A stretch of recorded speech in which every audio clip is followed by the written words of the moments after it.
नमस्कार मैत्रिणींनो, आज मी तुम्हाला पनीर चटपटा ही रेसिपी दाखवणार आहे। त्यासाठी लागणारं साहित्य: बारीक चिरलेला कोथिंबीर, फ्रेश क्रीम, बारीक चिरलेला कांदा, शिमला आणि कांदा मोठे चिरलेले आहे, जिरा पावडर, चवीनुसार मीठ, जिरा, आलं लसणाची पेस्ट, लाल तिखट, बारीक चिरलेला टोमॅटो, हळद, धनिया पावडर भरपूर लागणार आहे आपल्याला, मोठा चिरलेला टोमॅटो आणि 200 ग्राम पनीर घेतलेला आहे। चला तर मग रेसिपीला सुरुवात करूया। सर्वप्रथम गॅसवर मी पॅन ठेवलेला आहे। पॅनमध्ये आपण 1 चमचा जिरं घालणार आहोत। जिरं घातल्याच्या नंतर लगेच यामध्ये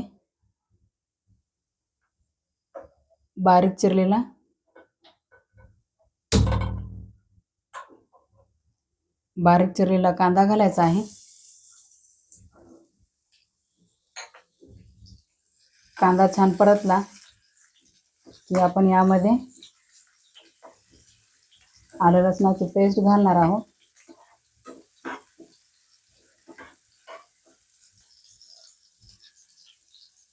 बघा, कांदा छान लालसर झालेला आहे। यामध्ये आलं लसणाची पेस्ट घालणार आहोत। नंतर असं लगेच फिरवून घ्यायचं।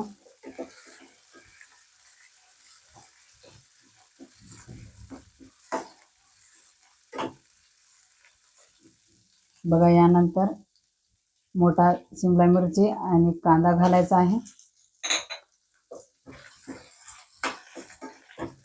लगेच असं फिरवून घ्यायचं। नंतर यामध्ये आपण बारीक चिरलेला टोमॅटो घालायचा आहे। टोमॅटो छान मऊसूत परतून घ्यायचा। नंतर यामध्ये आपण हळदी पावडर घालायची आहे 1 चमच, नंतर जिरा पावडर, नंतर धने पावडर घालायचे आहे। गॅस कमी करायचा। नंतर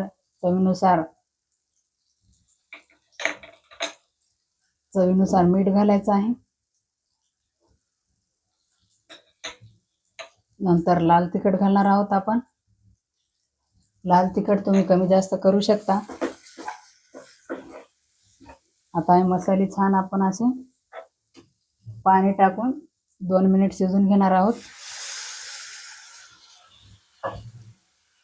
पाणी जास्त घालायचं नाही, थोडंसं घालायचं पाणी।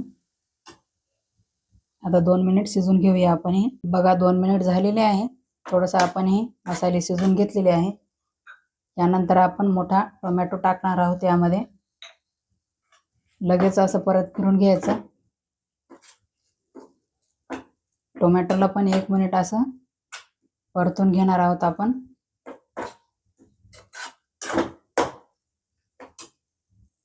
बघा, 1 मिनिट झालेला आहे। टोमॅटो परतून घेतलेला आहे। यामध्ये आता असं तुम्ही कोणत्याही आकाराचं पनीर घेऊ शकता। मी स्क्वेअर घेतलेला आहे, चौकोनी।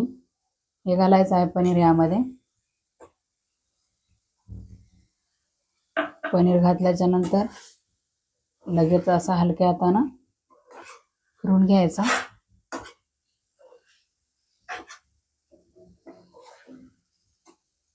बघा, पनीर फिरून झालेलं आहे। परत थोडंसं धने पावडर घालणार आहे। या मसाल्याला धने पावडरचा जास्त वापर करायचा। नंतर यामध्ये थोडीशी क्रीम घालायची आहे। नंतर यामध्ये कस्तुरी मेथी घालणार आहे मी थोडीशी। कस्तुरी मेथी एकदम ऑप्शनल आहे, असेल तर घाला, नसेल तर चालेल। नंतर असं फिरून घ्यायचं, एकदम हलक्या हाताने फिरून घ्यायचं। बघा, अशा प्रकारे